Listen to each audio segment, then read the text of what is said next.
Welcome dear students to the another class of class 10. Today we'll start how to tell wild animals of English. Before starting the poem, we'll see that this is a humorous poem. Humorous means making you laugh. Suggest some dangerous ways of identify or tell wild animals. Read it aloud, keeping to strong and a regular rhythm. So it's a rhythm. A rhythm means a sign of singing, like you sing a song of a filmy number, right? In the same way, a film song you sing that way, it's rhyming. In the same way, here the rhyming pattern will be there, and therefore you have to do the reading loud with rhyming.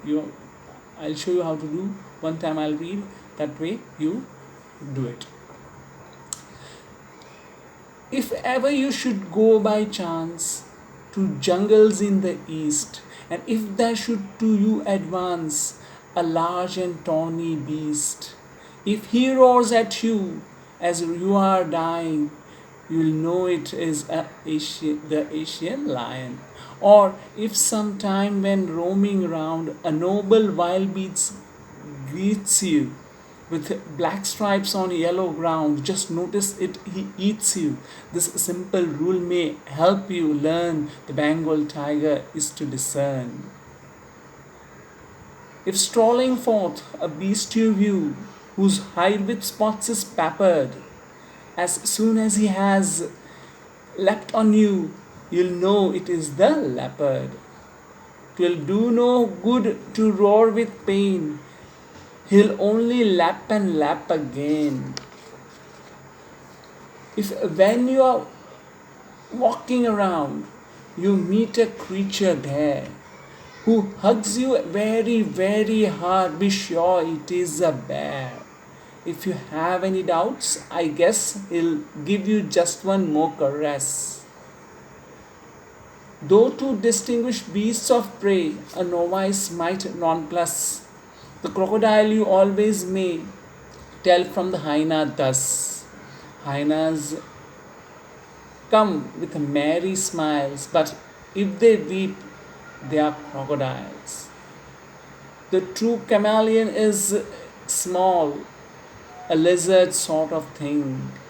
He hasn't any ears at all and not a single wing. If there's nothing on the tree, it's the chameleon you see. That is the way the rhyming scheme is there by the poetess Caroline Wells. So you should remember the name of the poetess also. So here the humor is there in the poem. You can see line by line, stanza wise. If ever you should go by chance to jungles in the east, if you go at that time, what you will see, and if there you get you to advance a large and a tawny, lion. See, lion is given on the side, picture of it. It's a tawny animal, yellowish brown color is called tawny beast.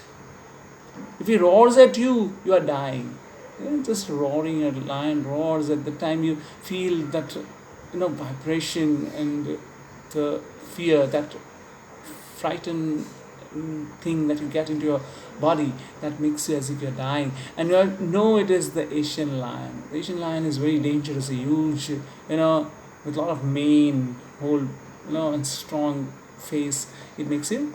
So this way, the comic view of the lion is portrayed by the poetess. Or if some time when roaming round, a noble wild beast greets you. Noble and wild, both. See, noble, a wild animal can be noble, and yet it's greeting you. The with the black stripes on a yellow ground.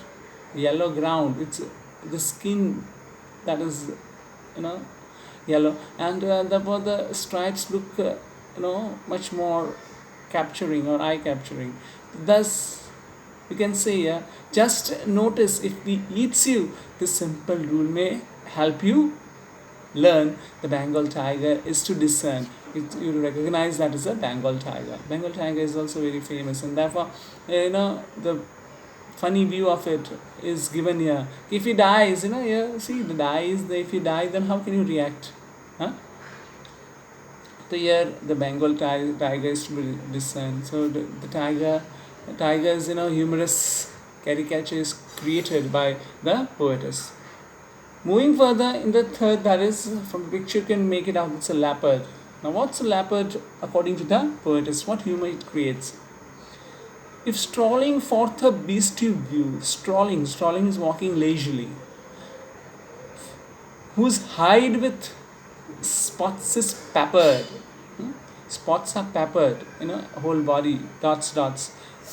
Hide means the animal skin. On the skin of the animal, the hides are peppered. As soon as he has leapt on you, a leopard leaps on you through the hiding, through its from a high place, and it attacks the prey. If it does that to you, it will do no good to roar with pain. He'll roar, oh, I'm getting killed. He'll only lap and lap again. Lapping is the style that the leopard uses on its prey. So that is given away. Turning the page to the bear. What the bear is according to the poet. How it makes a funny caricature of it.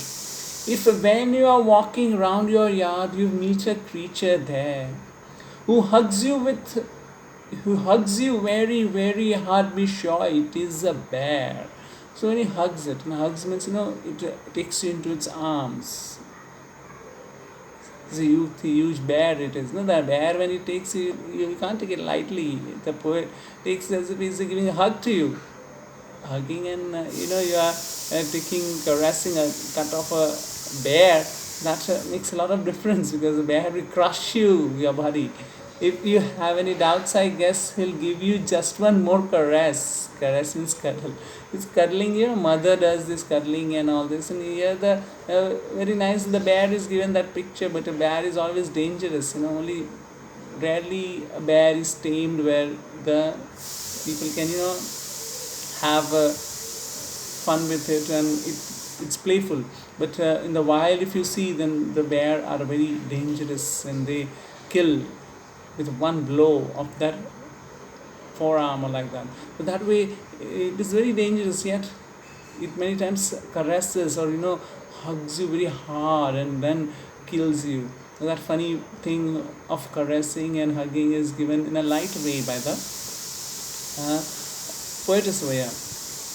Though to distinguish beasts of prey, how we distinguish? Now see, we distinguish. Up till now, the lion, the tiger, the leopard, the bear were clearly, caricatured and made figurative humor created out of them directly. Now the distinguishing factor the poet is giving to us. How we distinguish one animal from another? Distinguish beast of prey. Beast of prey means animals जो शिकार करते हैं. So beasts of prey, how you will, a novice might nonplus. A novice means a beginner, he doesn't have the idea of wild animals, and nonplus means surprise. So a beginner might surprise that a crocodile you always may tell from the hyena thus. How's the difference? See, the picture of hyena is given on the left in your book, and to the right is the crocodile. Hyenas come with merry smiles. Is it laughing? The hyena's cries for laughing of a hyena. They do like that.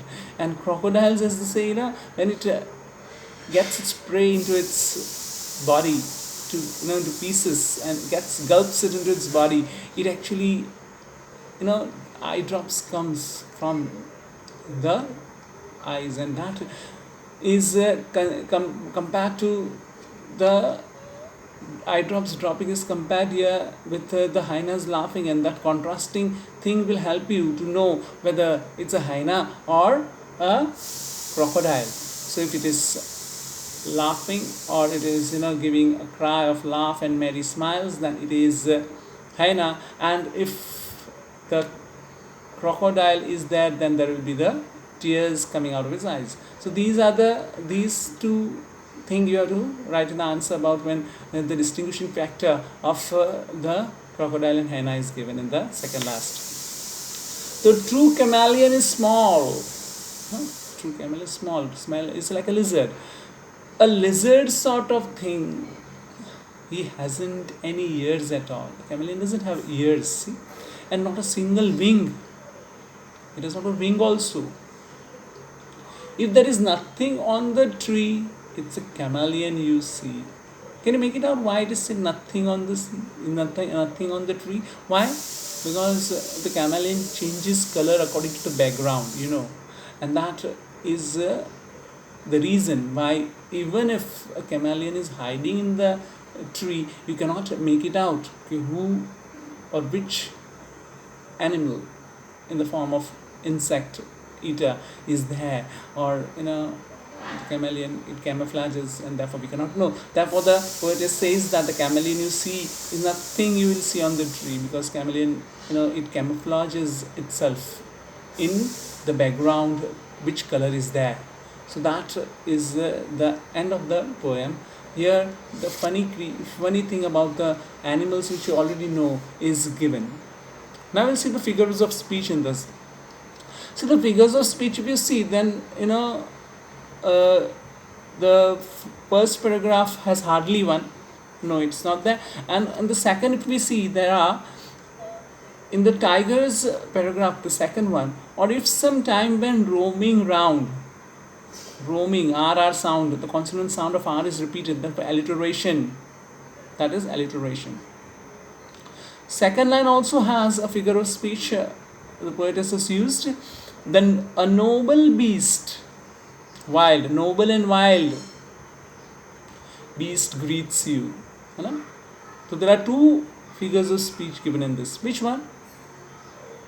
Two qualities of in the oxymoron. That's a quality of noble and wild that has been characterized to the tiger, is actually oxymoron, because two opposite words, noble and wild, these are opposite words side by side, and that is oxymoron. And as earlier I had explained to you in figures of speech, that this type of opposite words which are there, which are side by side, then there will be oxymoron, and when it is separate and comparison is done, then that is known as antithesis, right? Got it? But here it is oxymoron, because noble and wild are side to side. And the beast greets you, so personification. The beast is given the tiger here. Beast is the tiger, and tiger is given the ability, or given the personified feature of humans of greeting. You greet, hello, how are you, or good morning. That tiger doesn't do, and therefore the personification factor is used over here, figure of speech. Which yes, with black stripes on a yellow ground. So ground here is metaphor. Ground. So here the black strip on yellow ground is the metaphor. Because there is the black stripes on the body, and body is not said, and also ground is taken for the skin that is yellowish on the on the background of the tiger. Just notice if he eats you. There is irony, irony, irony. Why? Because just as he eats you, what you will feel. This simple rule may help you learn. When you are being eaten, what you will learn? You are eaten by the tiger. The tiger finishes you, and therefore there is no chance of you learning. So that feels ironical. How can a person, when he's dying, and that he can learn also? That is irony. The Bengal tiger is to discern. That is not there. Okay, here also in the simple rule may help you learn. There is anastrophe, anastrophe. Anastrophe is when the grammatical rule is not followed in framing the line by the poetess over here. So here, that is the simple rule may help you learn. It will help you to learn simple. So the verb will be there in the front. If you see in the normal rule of grammar, then when you do it. So students, whenever this type of mingling of this sentence in the words are there and not in the order of the grammatical form, then that is known as anastrophe. Also, it can be the same line can be metaphor, because learning,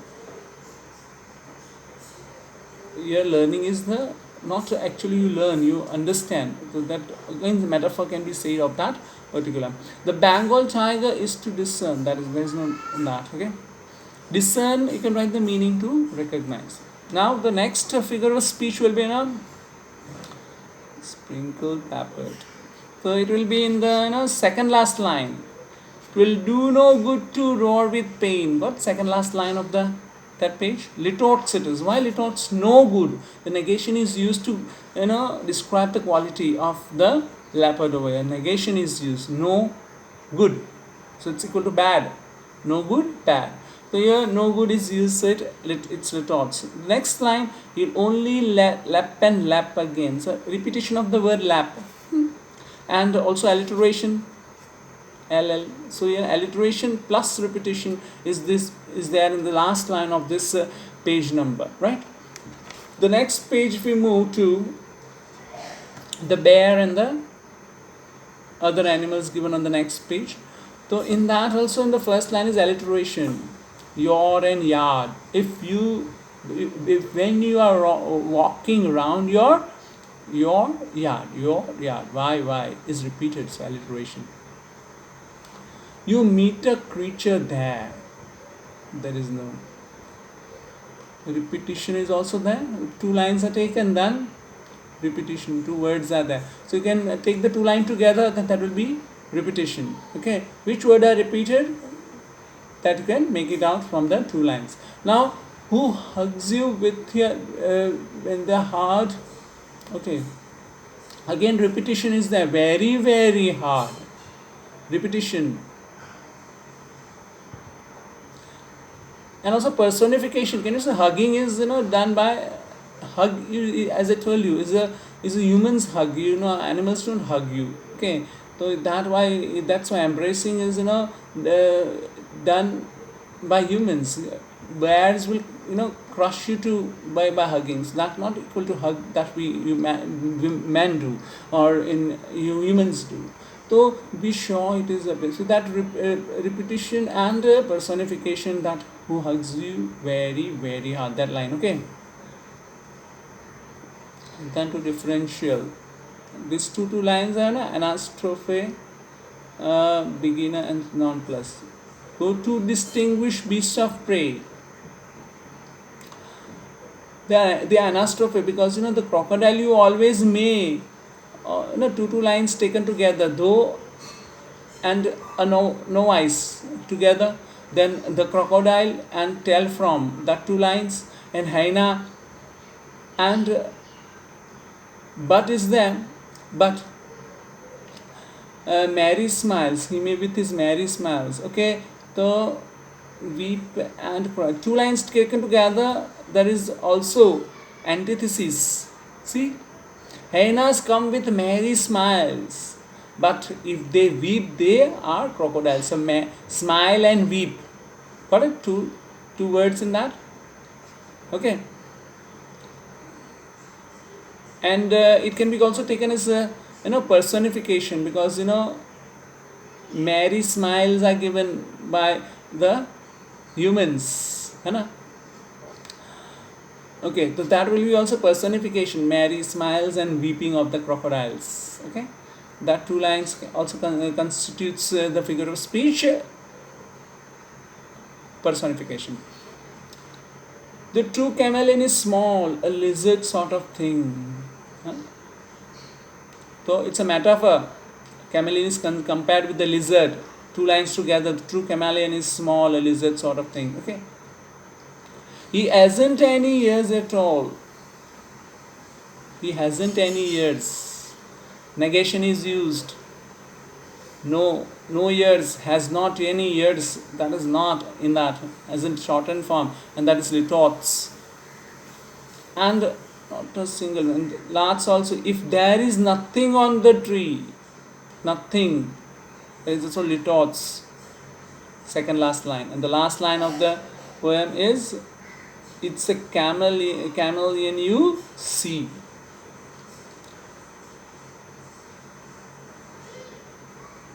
Okay, so these are the, okay, that literals you make it out, and then that constitutes the figures of speech also. So with that we complete the poem. You write the question answers of this poem and the figures of speech in your fair book. See you in the next lecture.